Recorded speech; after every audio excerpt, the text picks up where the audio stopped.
여러분 약속을 잘 지키십니까? 이 대답하니까 질문하니까 전부 다 꿀먹은 벙어리가 됐어요. 여러분 약속 잘 지키십니까? 예, 굉장히 소극적으로 대답합니다. 여러분 우리가 약속을 잘 지키자고 해놓고 약속을 잘 안 지켜요. 예를 하나 들까요? 여러분 결혼하기 전에 에, 같이 만나서 너무너무 사랑해가지고 평생 우리 서로 사랑하며 살자 막 이렇게 하고 약속을 하고 그래서 결혼식장에서도 겉머리가 팥뿌리가 되도록 우리 서로 사랑하며 살겠습니다. 어떤 환경 가운데서도 미워하지 않고 사랑하며 살겠습니다. 약속했는데 지키시는 분 손 들어보세요. 아, 이게 보세요. 이게 아무도 없네, 손들 사이에. 이게 결혼하기 전에는 그렇게 약속을 하고 철석한 척서 결혼 반지까지 서로 껴주면서 이렇게 이게 약속이잖아요. 약속 반이잖아요. 그런데도 이 약속을 안 지키고 우리가 사는 그런 모습이 우리에게 있지 않습니까? 왜 그럴까요? 대부분이요. 심리학자들이나 또 이 결혼에 관계된 것을 연구하신 분들이 대답하는 게 뭐냐면 말 때문이라는 거예요. 90%가 거기서 말 때문이래요. 그러니까 서로 존댓말을 쓰고 서로 유해 주는 말을 하고 이러면 싸울 일이 별로 없는데 그 말을 막말하는 거죠. 존댓말 하지 않다 보면 막말을 해요. 폭언하고 막 그러고서 막 상대방을 비난하고 헐뜯고 공격하고 그리고 막 그렇게 하다 보니까 문제가 되는 게 뭐예요? 서로 상처를 고슴도치처럼 서로 상처를 주고받아 가지고 관계가 깨어져 버려요. 점점 앵꼬가 되는 거예요, 내 안에서. 그 사람을 생각하면 마이너스, 마이너스, 마이너스 이래 가지고 그 사람만 생각하면 화가 막 치밀어 올라. 그래서 여성들이 화병이 생긴 거예요. 그러니까 여러분 약속을 지키려면 이게 인간의 방법 가지고 안 되잖아요. 우리 노력 가지고 안 돼요. 내가 그렇게 믿었던 사람인데 결혼해 보니까 철석까지 믿고 결혼했는데 내가 알고 있는 그 사람이 아니야, 살아보니까. 그게 1 년, 2 년, 3 년, 4년 지나가다 보면 그 사람이 아니야. 그래서 막 '내가 생각했던 사람이 아니네.' 이러면서 흔들리고 막 그러는데 흔들릴 거 없습니다, 여러분. 하나님께서 왜 여러분 배우자를 붙여 주셨냐면 연약한 부분을 채워 주라고 붙여 주신 거예요, 연약한 부분을 도와주라고. 근데 우리는 어떻게 생각하냐면 '내가 어떻게 하면 저 사람한테 도움을 받을까? 이득을 얻을까?' 이게 계산적이죠. 그러고 배우자를 대하니 여러분 그런 배우자가 어디 있어요, 세상에. 여러분 우리가 이런 부분을 잘 생각하셔서 우리가 약속한 거를 좀 지켰으면 좋겠어요. 내 남편이 아내의 부족한 것을 내가 메꿔주겠다. 사랑으로 섬겨주겠다. 이렇게 우리가 만약에 마음 먹고 서로 부부간에 그렇게 한다면 싸울 일이 어디 있겠어요. 약속을 지킬 수 있는 거죠. 그래서 여러분 우리가 하나님 앞에서 하신 한 약속 또 많은 막 하객들 앞에서 한 약속들을 지켜야 되지 않겠어요? 그 약속 하나라도 제대로 지켜야 되지 않겠어요? 이게 참 중요해요. 약속 지키는 게 왜 이렇게 중요하냐면 하나님의 백성들은 약속을 먹고 사는 사람들이에요. 신약과 구약을 먹고 사는 사람들이에요. 이 신약과 구약 약속의 말씀이에요. 그 약속의 말씀을 우리가 늘 붙들고 산다면 약속을 잘 지켜야죠. 여러분 성경에 보면 다윗과 요나단은 서로의 그 약속, 언약을 정말 잘 지켰어요. 생명같이 여겼습니다. 그 약속을. 그래서 성경의 표현에 뭐라고 되어 있냐면 다윗이 뭐라고 표현했냐면 이 다윗과 요나단의 그 사랑을 여인보다 더 사랑했다는 거예요. 더 승하였더라. 생명같이 한 약속을 지켰다는 거예요. 오늘 본문에도 내용이 그런 내용이에요. 요나단과 다윗이 하나님 앞에서 한 약속을 철저하게 지키는 모습을 오늘 본문이 잘 보여주고 있습니다. 아주 생명을 걸고 서로 약속을 했어요. 그래서 다윗이 이제 들어 숨어서 기다리고 있습니다. 왜 기다리고 있냐면 사울 왕이 자기를 죽일 건지 안 죽일지 그 반응을 알기 위해서 기다리고 있고요. 요나단은 그 아버지 사울 왕 옆에서 아버지가 다윗을 죽이려는 결심을 했는지 안 했는지 그걸 알아서 다윗에게 알려주려고 옆에 서 있습니다. 그러니까 사울 왕이 다윗이 어디 갔냐고 묻습니다. 왜냐하면 늘 천부장이니까 옆에 있었거든요. 그런데 여러분 죽이려고 하는 것을 알게 돼요. 그래서 이 요나단이 가서 자기가 왕이 될 사람이잖아요. 다윗이 죽어야 자기가 왕이 돼요. 그런데 다윗에게 가서 아버지가 너를 죽이려고 결심했다. 그리고 가라고 이렇게 알려주는 내용이 오늘 본문의 내용입니다. 오늘 본문에 다윗이 나오는데 다윗이 보면 여러분 평안할 때도 있고 안전할 때도 있었지만 계속 위기예요. 계속 위기. 계속되는 위기를 생명의 위협을 느끼는 것을 보게 됩니다. 그래서 오늘 새벽에도 우리가 살펴봤지만 나와 죽음 사이는 한 걸음뿐이니라 이렇게 말씀했어요. 여러분 보세요. 이게 무슨 말입니까? 나와 죽음 사이는 한 걸음뿐이래. 죽을 수 있다는 거예요. 그냥 순식간에 그냥. 그렇게 표현해놨어요. 우리의 삶 속에도 이런 계속되는 위기가 있습니다. 저도 이 목사니까 여러분이 볼 때는 뭐 목사님은 뭐 평안하고 뭐 어려움 없으시겠죠 이렇게 생각할지 모르겠지만 여러분이 그런 생각하시면 안 돼. 목사님들과 관계 가운데도 위기가 와요. 그러면 제가 어떻게 할까요? 하나님께 엎드려야 돼. 교회도 위기가 와요. 어떤 문제 때문에 위기가 오기도 하고 또 가정 안에서 자녀들이라든지 이런 여러 가지 상황 가운데 위기가 와요. 늘 평안하고 안전하고 막 모든 건 잘 되고 형통하고 그러면 얼마나 좋겠어요. 만약에 우리가 그렇게 되면요 하나님 의지 안 합니다. 자기 의지하고 그걸 교만해지고 그래서 하나님이 그런 것들을 잘 알잖아요. 그리고 우리 안에 죄성이 있기 때문에 그게 또 모든 사람들이 죄성을 갖고 있기 때문에 여러분 우리가 평안하고 안전하고 날마다 그렇게 어려움 없이 살지 않습니다. 계속되는 위기가 옵니다. 근데 우리가 그런 위기 가운데서 우리가 어떻게 살아야 할 것인가 오늘 본문을 중심으로 해서 우리가 살펴보기 원합니다. 첫 번째는 언약의 말씀을 붙들고 살아야 합니다. 이 다윗과 요나단이 이제 오늘 본문에 보시면 요나단이 이제 아버지의 뜻을 알려고 다윗하고 약속을 했기 때문에 이제 기다리고 이렇게 있습니다. 그리고 다윗은 들에 숨어 있습니다. 숨어서 이렇게 어떻게 사울이 자기를 할 것인지를 지켜보고 있고요. 이제 요나단이 아버지 곁에서 있습니다. 그런데 첫째 날은 다윗에 대해서 아버지가 안 묻습니다. 근데 둘째 날은 묻습니다. 다윗이 왜 이렇게 안 보이냐? 어디 갔냐? 이렇게 묻습니다. 그때 오늘 이 사무엘상 20장 28절 29절을 보시면 이렇게 되어 있습니다. 이제 왜 식사 자리에 오지 않았느냐? 어디 갔냐? 이렇게 물어봤을 때 같이 읽겠습니다. 요나단이 사울에게 대답하되 다윗이 내게 베들레헴으로 가기를 간청하여 이르되 청하건대 나에게 가게 하라. 우리 가족이 그 성읍에서 제사할 일이 있으므로 나의 형이 내게 오기를 명령하였으니 내가 내게 사랑을 받거든 내가 가서 내 형들을 보게 하라 하였으므로 그가 왕의 식사 자리에 오지 아니하였나이다 하니. 아멘. 어떤 반응을 보일지를 죽이려고 결심했는지 아니면 그냥 용서가 아니죠. 뭐 다윗이 잘못한 게 없으니까 다윗을 그냥 살려주려고 하는지 그걸 듣기 위해서 이렇게 지금 요나단이 대답을 해주고 있는 것을 볼 수 있습니다. 왜 그렇습니까? 요나단이 다윗과 약속을 했기 때문이에요. 생명을 걸고 여호와 앞에서 생명을 걸고 약속을 했어요. 그 약속을 지키고 있는 요나단의 모습을 볼 수가 있습니다. 여러분 우리도 우리의 삶 속에서 하나님과 하신 약속이 여러분 혹시 계시다면 이게 선이라고 하는데 이걸 반드시 지키셔야 돼요. 만약에 지키지 못하면 하나님 앞에 그 문제 가지고 회개하고 빨리 그걸 바르게 잡아야 돼. 해결하셔야 됩니다. 여러분 이제 생명처럼 여기는 이 다윗과 요나단이 약속을 했기 때문에 이렇게 약속을 지키고 있는데 하나님께서 저 여러분을 사랑하셔서 독생자까지 아낌없이 되어주셨어요. 우리를 그렇게 사랑하신 하나님, 그 하나님께서 우리에게 약속해 주고 계시는 것이 하나님의 말씀이 성경입니다. 여기 3만 5천 가지의 약속이 이 안에 들어있어요. 우리에게 주시는 약속들이 들어있습니다. 그래서 우리가 하나님이 우리를 그렇게 자기 독생자까지 내올 정도로 사랑하는 우리에게 주신 약속이라면, 구약과 신약이라면 우리가 어떻게 해야 되겠습니까? 하나님 말씀 붙잡고 살아야 돼. 여러분 성경의 119편 10편 49절 50절 보겠습니다. 같이 읽겠습니다. 주의 종에게 하신 말씀을 기억하소서. 주께서 내게 소망을 가지게 하셨나이다. 이 말씀은 나의 고난 중에 위로라. 주의 말씀이 나를 살리셨기 때문이니이다. 아멘. 여러분 하나님 말씀은 뭐라고 되어 있습니까? 여기 네, 소망이라는 거예요. 하나님 말씀은 소망이래. 여러분 우리가 고난 중에 있을 때 하나님 말씀은 뭐라고요? 위로. 소망이고 위로예요. 주의 말씀이 나를 살려요. 여러분 하나님 말씀이 얼마나 중요한지 몰라요. 여러분 하나님 말씀 붙잡고 사시기를 주님의 이름으로 축복합니다. 여러분 지금 이제 한 주간이 금방 지났는데 이번 주간에 성경 읽으셨습니까? 대답이 이렇게 현찮아요. 읽으셨습니까? 옆에 사람 보지 말고 자기 대답만 하세요. 자기 대답만. 서로 피차 어려워져요. 쳐다보면. 여러분 식사하셨습니까? 한 주간 동안?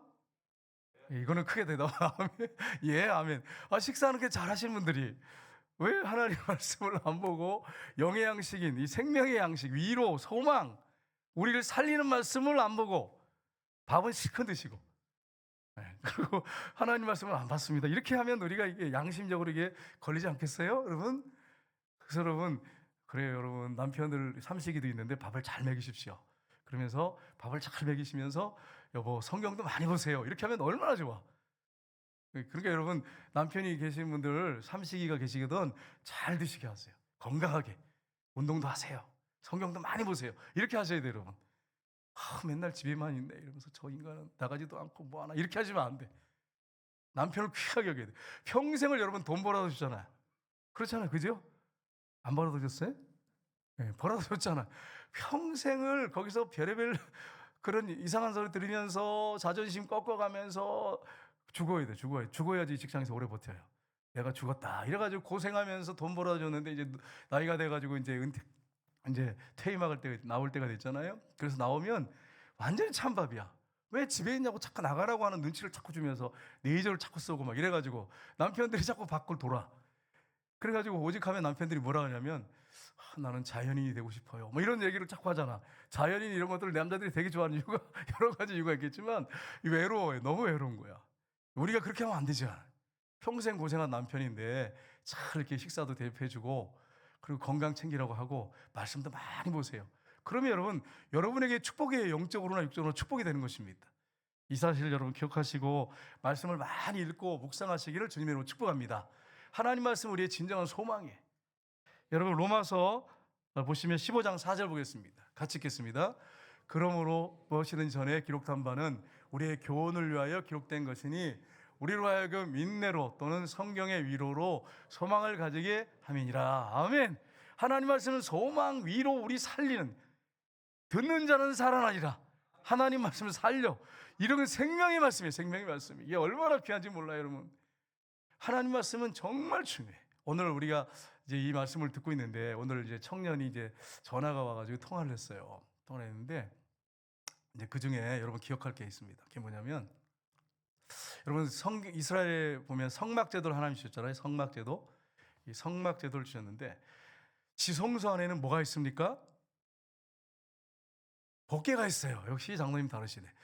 그림을 보여주면서 설교를 그렇게 예전까지 했는데 그걸 기억을 못하면 여러분 죄송해요, 여러분. 나도 뭐 똑같은 사람이지만 죄송해요. 뭐 내가 뭐 비난할 것도 없어요, 여러분. 죄송한데 그 성막의 지성소에 뭐가 있어요? 법궤가 있어요. 법궤 앞에 뭐가 있죠? 법궤 바로 앞에 분향단이 있잖아요. 회당이 아니고 분향단. 분향단 향을 피워 올리는 거예요. 향을 피워 기도를 상징해. 그 이제 지성소와 성소가 있는데 성소에는 그 이 맨 앞에 법궤 바로 앞에 그 커튼 바로 앞에 이 분향단이 있어 이렇게 올리지요. 이게 기도예요. 이게 기도를 상징합니다. 그리고 좌편에는 뭐가 있냐면 들어갔을 때 좌편에 뭐가 있죠? 여러분이 모르니까 나도 막 기억이 안 나려고 막 그래요. 설교 준비해놓고서 이게 이렇게 하면 안 돼. 피차 곤란하잖아요. 열심히 성경을 구했어요. 그래서 여러분 왼쪽에 뭐가 있냐면 촛대가 있어요. 금촛대 7개의 관이 있는 촛대가 있단 말이에요. 그거는 성령을 상징합니다. 빛이신 예수님도 상징하면 성령을 상징합니다. 또 오른쪽에는 뭐가 있어요? 떡상이 있어요. 말씀을 상징합니다. 그리고 밖에는 물두멍이 있어요. 씻고 그 다음에 이제 맨 끝에 이제 그 뭐가 있습니까? 번제단 있죠. 거기서 막 제물을 태워 드리잖아요. 지성소 안에는 하나님의 임재가 충만합니다. 지성소 안에 법궤. 그렇게 하나님의 은혜가 충만하려면 영적으로 충만한 사람은 그 성소 안에 딱 들어가면 뭐가 있다고요? 촛대가 켜져야 돼. 촛대가 켜지지 않으면 일을 아무것도 못해. 여러분 빛이신 주님이시지만 성령을 상징하고 하게 된 촛대가요. 또 교회를 상징하기도 합니다. 촛대를 옮겨버린다 이런 말씀 하시잖아요. 성령을 상징하기도 하는데 불이 켜져야 돼. 성령께서 조명하셔야 돼.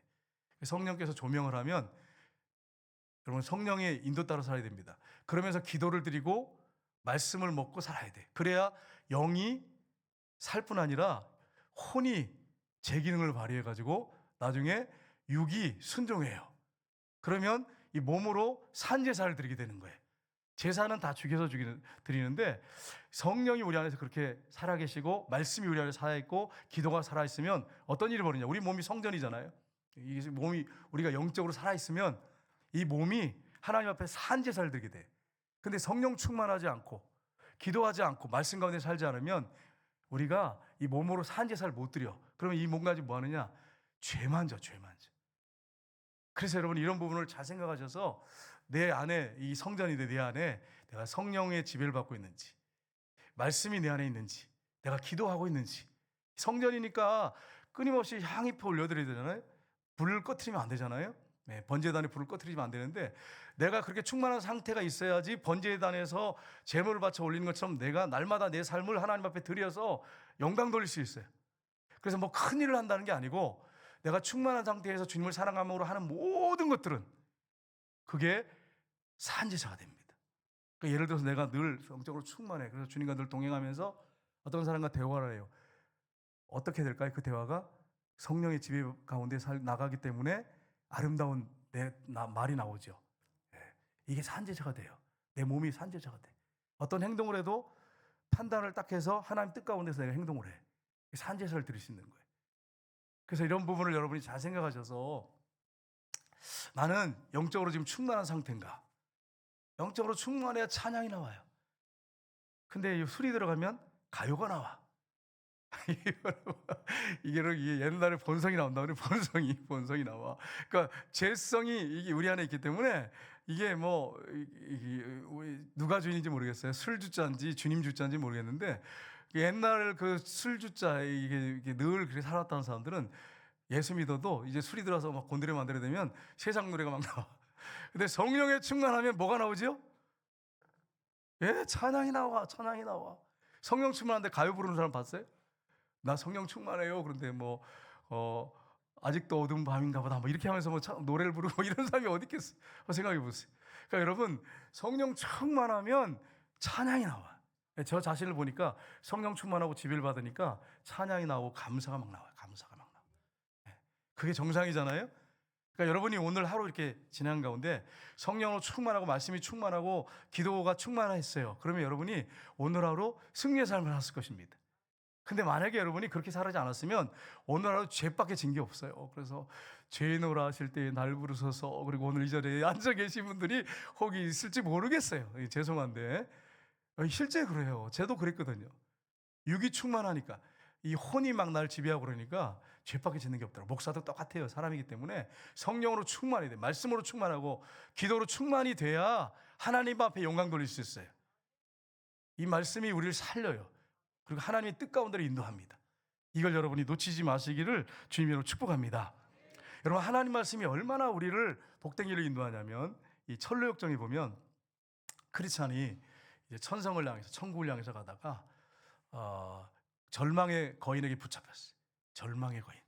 그래 붙잡혀가지고 감옥에 들어갑니다. 근데 그 감옥은 한 번 들어가면 못 나오는 감옥이에요. 그래가지고 그 절망의 거인 아내가 와가지고 옆에서 꾸짖깁니다. 여기서 나간 사람 아무도 없다. 자살해라. 여기서 나간 사람 한 사람도 없다. 자살해라.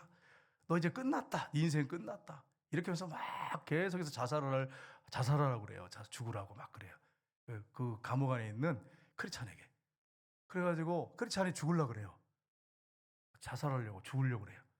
그러다가 자기 품에 있는 약속의 말씀을 꺼내게 됩니다. 하나님의 말씀이 소망의 말씀이잖아요. 그 말씀이 키가 돼요. 키. 절망에서 나오는 키 열쇠. 그래서 그 말씀, 소망의 말씀으로 그 감옥문을 열고 도망을 칩니다. 그리고 천성을 향해서 갑니다. 그러니까 우리가 세상에 살 때 절망이 찾아오고 정말 죽고 싶고 막 그럴 때가 오면 우리가 뭘 펴야 될까요? 하나님의 약속의 말씀 붙잡아야 돼. 그 말씀이 우리를 살려줘요. 근데 이 말씀을 안 붙잡으면 죽어요.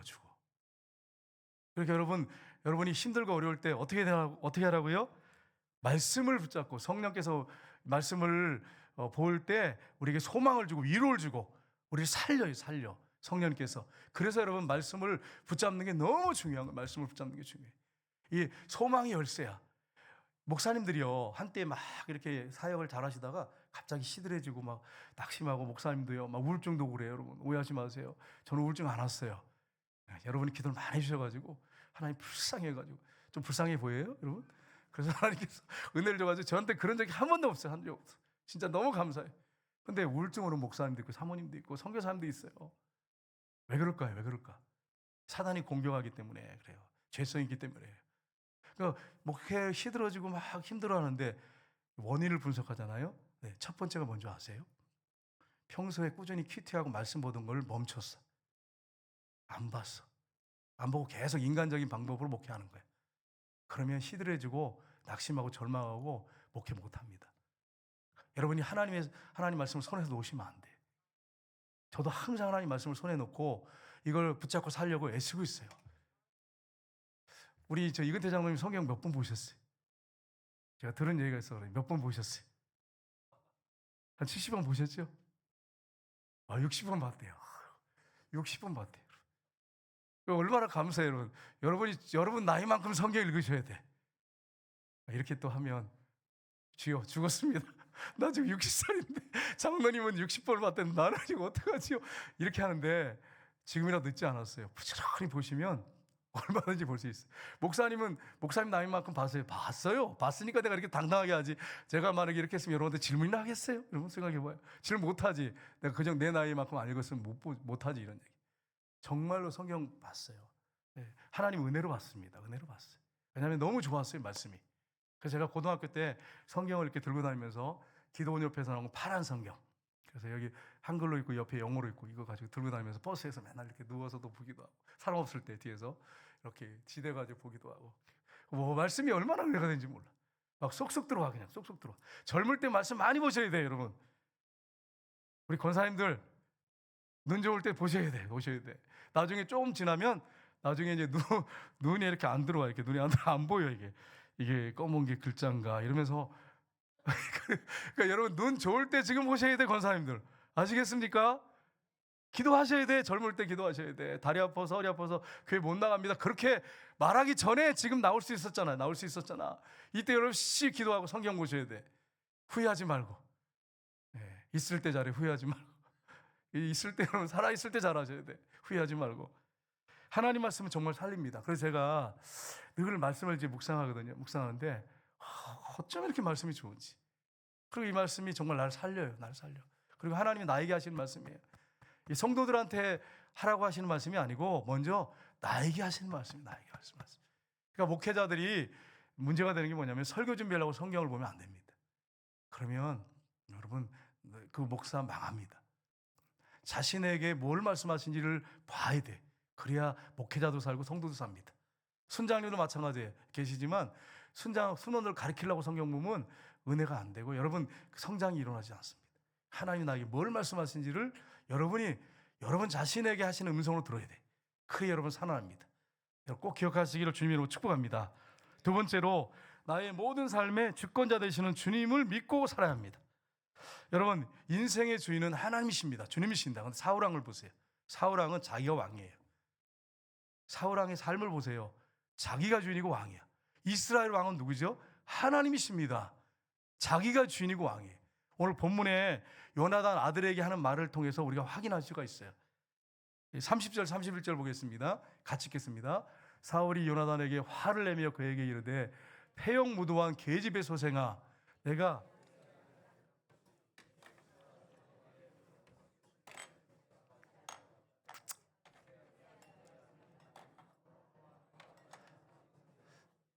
이새의 아들이 땅에 사는 동안 같이 읽겠습니다. 이새의 아들이 땅에 사는 동안은 너와 내 나라가 든든히 서지 못하리라. 그런즉 이제 사람을 보내어 그를 내게로 끌어오라.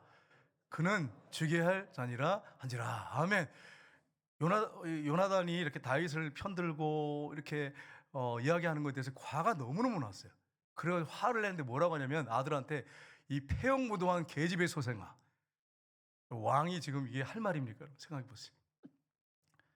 여러분 자기가 왕이에요. 자기가 주인이에요. 인생의 주인이에요. 그러니까 아들한테 이런 얘기를 하잖아요. 우리가 여러분과 제가 정말 자녀들한테 말 조심해야 됩니다. 성령 충만해서 주의 교훈가운데로 양육해야지 아들이 좀 화를 나게 했다고 해서 막 이렇게 패역무도한 이 계집의 소생아 막 이렇게 여러분한테 욕했다고 생각해봐요. 이거 얼마나 끔찍한 일이에요. 여러분 자녀들에게 이렇게 하는 이유가 뭐죠? 내가 주인 되고 왕이 돼가지고 분노를 못 이기고 하는 거예요. 여러분 내가 주인이 되면 그러는 것입니다. 자녀들이요 만약 이런 말을 듣고 자란다, 욕을 먹고 자란다 그러면 여러분 생각해 보세요. 그 자녀가 잘 되겠습니까? 평생 상처인데 그 안에 내면의 상처인데 그 화를 막 내는 거예요. 그래서 뭐라고 합니까? 너와 내 나라가 이 하나님 나라지 자기 나라예요, 여러분. 하나님이 왕으로 세웠는데 왕이 될 사람이 아닌데 왕을 세웠어요. 든든히 서지 못하리라. 누가 든든히 세웁니까? 하나님이 세우지. 여러분, 사울과 요나단이 나라를 든든히 세운 게 아니라 하나님이 나라를 든든히 세웁니다. 대한민국을 든든히 세우신 분이 누구시죠? 하나님이십니다. 이 사실을 알고 나라 민족을 위해서 지도를 해서 기도해야 되는 거예요. 누구 욕할 거 없어요, 뭐. 그리고 여러분, 우리가 막 이제 감정 때문에 막 우리가 어느 나라, 우리 나라가 바르게 되려면 우리가 바른 소리 해야 합니다. 그건 분명한데, 바른 소리를 하면서 우리가 하나님께서 주권을 갖고 계시기 때문에 이 나라 통치자시기 때문에 하나님 앞에 기도하는 거, 이걸 놓치시면 안 돼요. 나라를 위해서 기도하면서 이 민족이 하나 되도록 기도하시. 여러분, 통일이 어떻게 이루어지겠어요? 여러분 생각해 보세요. 우리나라가 지금 이렇게 그 국론이 분열돼 가지고 이게 앞으로 계속된다면 통일된다고 해서 무슨 소망이 있겠어요? 북한이 무슨 소망이 있겠어요? 그래서 정말 이 나라 민족을 위해서 크리스찬들은, 안민 사람들은 관심이 없잖아요.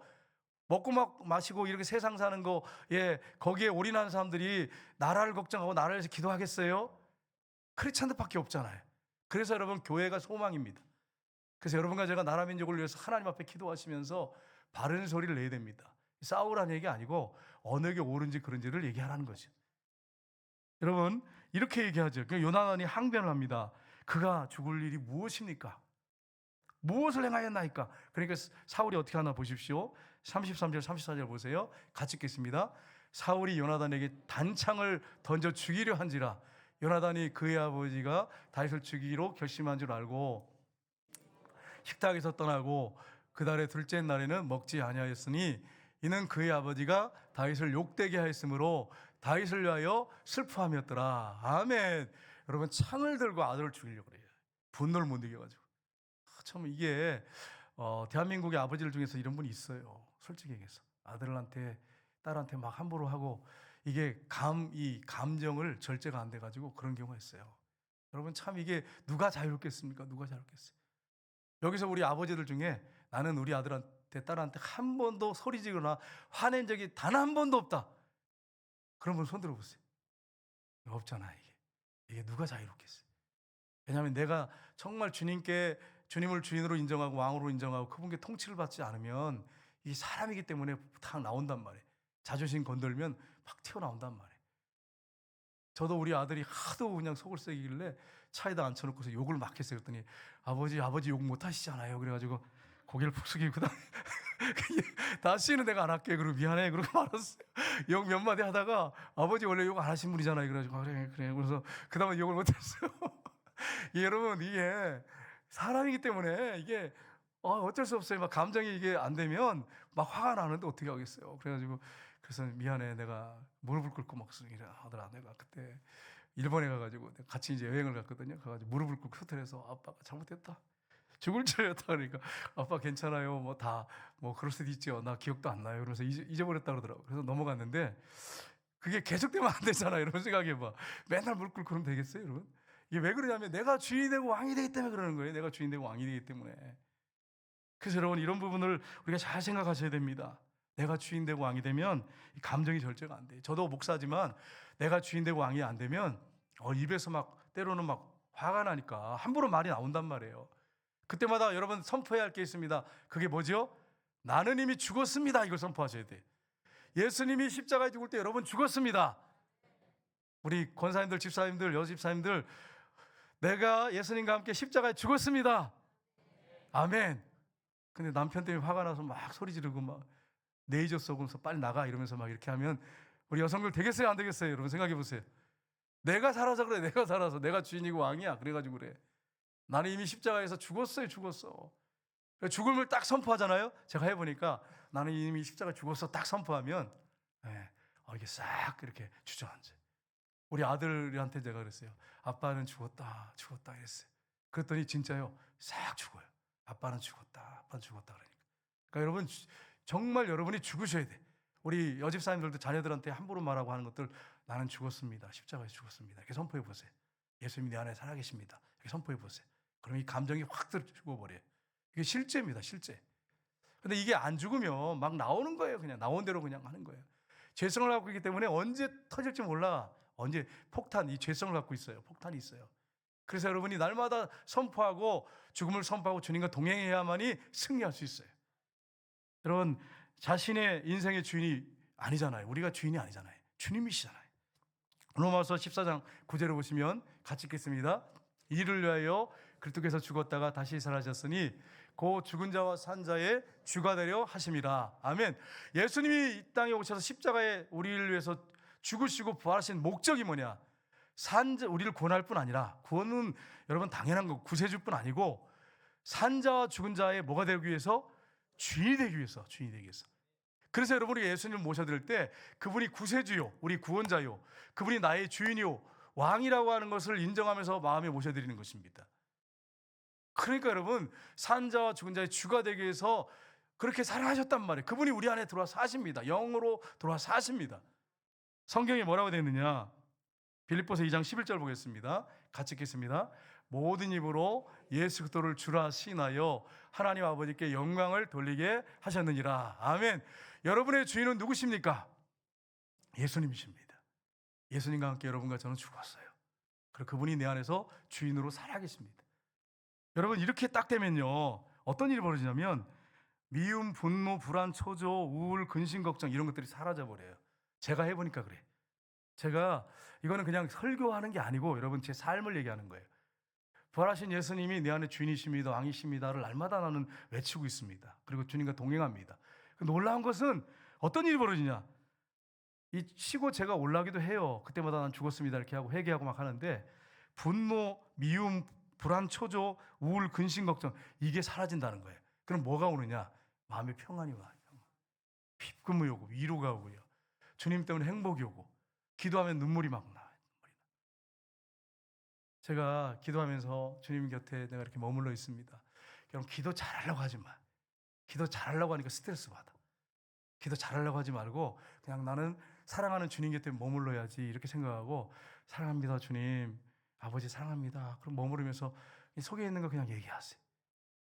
여러분 자녀들이 여러분 앞에 와가지고 기도하는데 전지전능하시고 거룩하시고 위대하신 아버지요 이렇게 하면 여러분 어떠세요? 얼마나 이게 부담스러워요, 여러분. 이거는 이제 우리가 지식으로 아는, 말씀을 통해서 위대하시구나, 거룩하시고 전능하시구나, 이건 아는 거죠. 하나님 앞에 기도할 때 어떻게 기도해야 돼요, 여러분?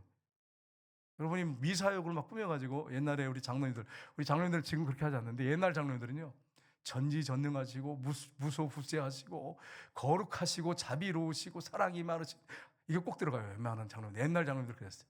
근데 하나님이 들으실 때 어떨까요? 야, 힘이 부담스럽다, 야. 이렇게 부담스러우신 거야. 이거는 우리가 성경 공부를 해서 하나님이 어떤 분인지를 딱 마음에 새기고 있어야겠죠. 근데 여러분, 하나님이 어떤 분이죠? 자기 독생자를 십자가에 내어주셔서 죽기까지 우리를 사랑하셨어요. 그러니까 하나님께 여러분과 저는 뭐예요? 아버지와 아들, 딸이에요. 관계예요. 그러니까 하나님 아버지 이렇게 시작하면 되는 거예요. 아버지 곁에 있는 게 나는 행복합니다. 아버지가 있어서 나는 행복합니다. 아버지 사랑합니다. 주님 사랑합니다. 여러분 이렇게 기도 시작하셔야 돼. 성경에 보면 아빠 아버지라고 그랬잖아. 아빠 아버지. 아빠가 뭐예요, 여러분? 아빠. 여러분, 아빠 그러면 이게 요즘 사람들은, 젊은 사람들은 괜찮은데 옛날 사람들은요 굉장히 부담스럽습니다. 제가 이제 하나님 앞에 여기 이제 기도하러 와가지고 아빠 이런데 몸이 막 근질근질하는 거예요. 이게 아버지 이렇게 했는데 와가지고 성경에 아빠라고 돼 있으니까, 그래서 아빠 이렇게 하는데 이게 안 돼. 우리 남자 집사님들, 장로들 계시는데 아빠라고 한번 해보세요. 이게 좀 그게 쉽지 않아요. 이게 해보니까 이게 몸이 막 근지러워져. 그래서 아빠 이렇게 하면서 하는데, 아빠라는 뜻이 뭐냐면 사랑하는 아버지 이런 뜻이 있고요. 진짜 우리말로 아빠 이런 의미가 있어요. 가장 친근할 때 부르는 그게 아빠예요. 그래서 성경에 아바 아버지 이렇게 돼 있거든요. 근데 이게 우리 성경에 이제 개헌 개정이 나오면서 원래는 아바 아버지라고 돼 있는데 아빠 아버지 이렇게 돼 있어요. 지금 현재는 아빠 아버지, 우리 아빠가 되신 아버지. 여러분, 모든 걸 다 하시고 나를 위해서 독생자까지 십자가에 못 박아 죽기까지 내오신 하나님 아버지. 그럼 여러분 생각해 보세요. 깊이 생각해 보면 막 눈물 나죠. 날 이렇게 사랑하시는 아버지시구나. 아빠 이렇게 여러분 기도 시작을 해야지, 전지전능하시고 무소부재하시고 뭐 그렇게 하면서 여러분 시작하면 하나님 아버지가 부담스러워. 여러분 아버지한테 여러분 자녀가 와서 그렇게 시작을 한다고 해보세요. 얘가 뭘 얻어내려고 이렇게 하나 이렇게 시작하지 않겠어요? 그게 아니고 관계입니다. 기도는 관계야. 요구가 있지만 우리가 하나님 앞에 필요한 것을 요청하는 게 있지만 기도는 하나님과의 대화예요. 관계 가운데 사랑의 대화예요. 그러니까 여러분 기도를 부담스럽게 생각하지 말고 그냥 기도가 안 되면 그냥 머물러 계세요. 아빠 그러면서 주님 사랑합니다 그러면서 머물러 계세요. 그렇게 앉아서 있는 것도 기도야. 또 방언 기도하는 분들은 방언하시면 돼. 방언 막 하면 돼. 근데 방언만 하지 마세요. 왜냐면 방언 기도 한 3시간 하면 여러분이 후련하기도 하는데 돌아갈 때 내가 무슨 기도했지? 한마디도 없어. 한마디도 없어. 왜냐면 무슨 얘기 하는지 모르잖아. 그래서 성경에 뭐라고 되어 있습니까? 마음으로 기도하고 영으로 기도하고 마음으로 찬양하고 영으로 찬양하라 이렇게 돼 있잖아요. 저도 이제 방언으로 많이 하거든요. 여러분 방언 기도 많이 하세요. 근데 마음으로도 기도하셔야 돼. 방언으로 막 2시간씩 3시간씩 하고 집에 갈 때 내가 무슨 기도했지? 내용이 모르니까. 그래서 여러분 방언 기도 많이 하시는데 마음으로도 기도하시란 말이에요. 그래야 내가 오늘 하나님 무슨 기도했는지도 알 거 아니겠어요? 그 2가지를 병행해서 기도하는 건 중요합니다. 근데 기도가 전혀 안 되는 분들은 그냥 방언 기도 하세요. 방언 받으신 분들은. 여러분 하나님과의 관계입니다. 그러니까 제가 해보니까 정말로 예수님을 주인으로 인정하고 그렇게 하루하루 사니까 마음에 기쁨이 있고 평화 있고 문제가 없는 거 아니에요. 저도 많은 문제가 있어요. 목사님들과 관계 가운데도 힘들게 하는 분도 있고 막 이런 게 다 있어요. 있지만 마음에 평안이 있어요. 평안이 있어요. 기쁨이 있고 그리고 두렵지가 않아. 왜 두렵지 않을까요? 하나님이 나의 아빠인데 아버지인데 누가 나를 어떻게 하겠어? 누가 나를 어떻게 하겠어? 그 문제가 나를 짓눌러 갖고 나를 죽이겠어요? 절대 그런 일이 없잖아. 그런 일이 없잖아. 하나님이 아버지인데. 그러니까 여러분 절대로 낙심하고 절망하지 말고 예수 믿는 사람들은 자살하시면 안 돼. 자살하시면 안 돼. 왜요? 하나님이 나의 아빠신데. 독생자까지 잡아 죽일 정도로 나를 사랑하시는 아버지신데. 그런데 여러분 우리가 어떤 위기를 당하고 절망 가운데 있다고 그냥 죽어버릴까? 이러면 되겠어요 여러분? 하나님 아버지 앞에 나와서 기도하면 하나님 아버지가 해결해 주시는데. 3번째는 요나단은 여기 3번째인데 영원히 주님이 함께 계심을 믿고 살아야 합니다. 아침에 요나단은 다윗과 한 약속대로 합니다. 그래서 이제 화살을 이렇게 쏘는데 아이한테 이제 화살 찾아와라 이렇게 쏩니다. 쏘는데 약속을 했거든요. 이렇게 머리를 넘겨서 앞으로 가게 하면 도망가라는 뜻이고 앞에 떨어지게 하면 앞에 떨어지게 해서 주소하라 그러면 돌아오라는 거예요. 아버지가 널 죽이지 않을 거라고 사인을 한 거예요. 그래서 화살을 이제 아버지가 죽이려고 했다고 하는 거 아니까 아이 머리로 쏴버립니다. 그리고 쏴서 화살이 너희 앞에 딱 찾아와라 빨리 찾아와라. 그러니까 아이가 몰라. 다시 숨어 있는 것도 모르잖아요. 찾아가지고 오니까 이제 빨리 가지고 이거 가지고 왕궁으로 들어가라. 그렇게 하고서는 다윗을 부릅니다. 그래서 41절을 보시면 같이 읽겠습니다. 아이가 가매 다윗이 곧 바위 남쪽에서 일어나서 땅에 엎드려 3번 절한 후에 서로 입맞추고 같이 울되 다윗이 더욱 심하더니 요나단이 다윗에게 이르되 평안히 가라. 우리 2 사람이 여호와 이름으로 맹세하여 이르기를 여호와께서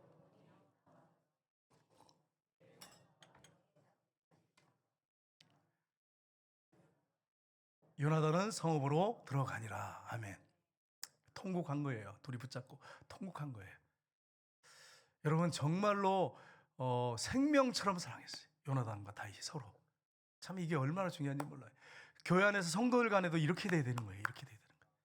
목회자와 성도들 관계도 이런 관계가 돼야 돼요. 여러분 다윗과 요나단이 했다면 우리가 왜 못하겠어요? 우리는 십자가의 보혈의 피로 은혜를 받은 사람이고 하나님의 사랑을 받은 사람인데 그 보혈의 피로 가족이 됐는데 왜 우리가 못하겠어요? 이렇게 생명처럼 사랑해야지 교회예요. 정말 이게 진짜 교회야.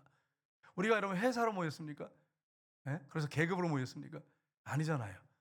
예수님의 피로 가족이 된 거예요. 교회는.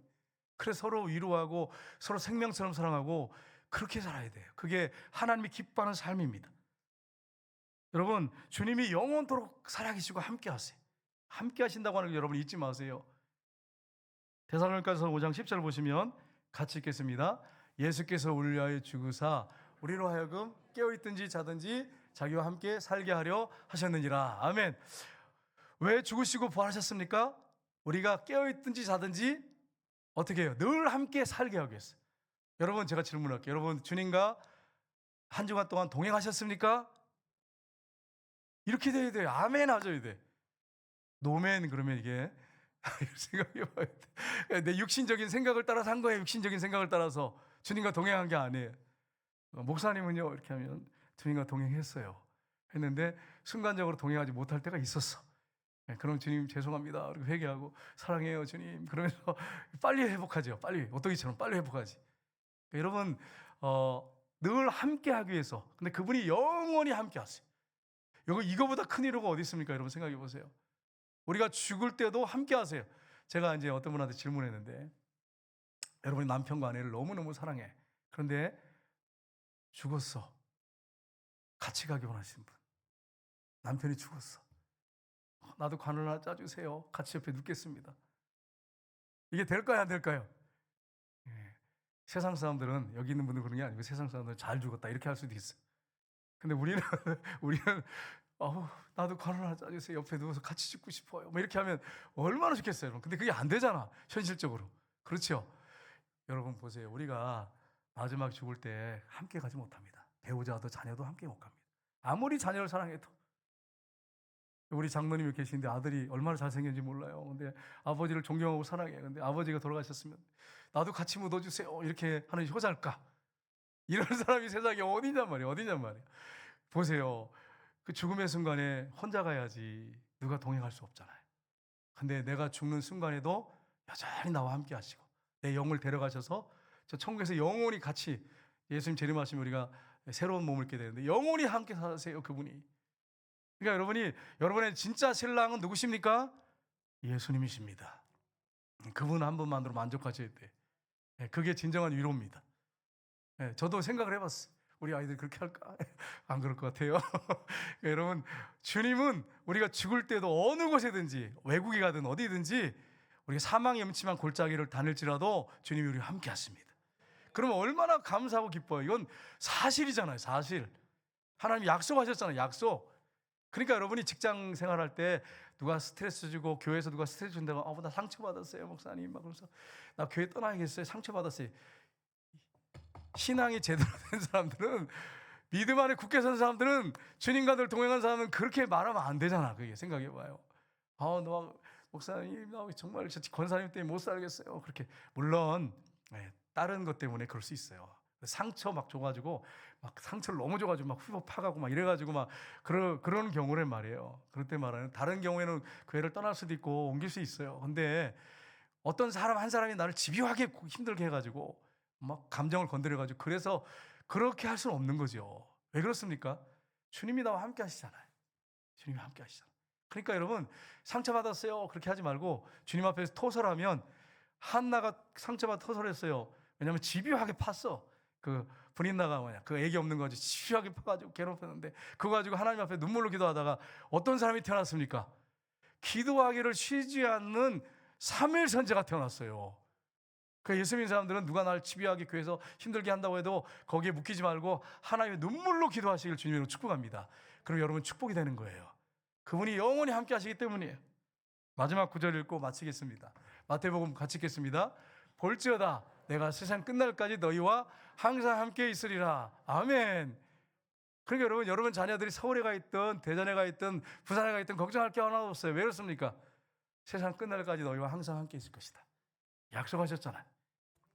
이 사실을 여러분 기억하시고 주님이 언제나 함께 하시니까 여러분 이렇게 주님이 함께 하신다면 밥 안 먹어도 행복하지 않아요? 여러분 생각해봐요. 예? 뭐 남편이 좋은 거 안 사줘도 행복하지 않겠어요? 주님 때문에?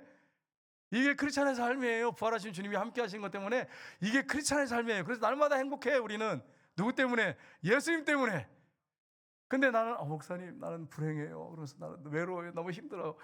부활하신 주님이 동행하지 않기 때문에 그래. 그분이 함께 하시지 않기 때문에 함께 계시는데 자기가 못 느껴요. 본인이 못 믿기 때문에 그래. 못 느끼기 때문에. 믿지 못하게. 믿음이 없어요. 믿음이 없어서 그래. 저는 어떻습니까? 목사님 어떻게 하세요? 난 날마다 행복해. 솔직하게 얘기하는 거예요. 솔직하게. 거짓말로 하는 거 아니에요. 제 얼굴이 이렇게 안 쓰였나요? 행복 이렇게. 날마다 행복해. 왜 그럴까? 주님 때문에 행복해. 거짓말 아니에요. 날마다 행복해. 우리 저기 사모님도 저기 돼 있잖아. 거짓말하면 이제 당신이 언제 행복해? 막 그러면서 막 얼마나 핍박을 당하겠어. 솔직하니까 있는 그대로 말씀드리는 거예요. 예수님 때문에 행복해. 정말 행복해요. 이 사실 여러분 기억하시고 주님 때문에 행복하세요. 어떤 환경이나 상경, 돈, 차, 집, 땅 이게 아니고 주님 때문에 행복하시기를 주님으로 축복합니다. 그렇게 승리하시길 주님으로 축복합니다. 이 시간에 우리 기도하겠습니다.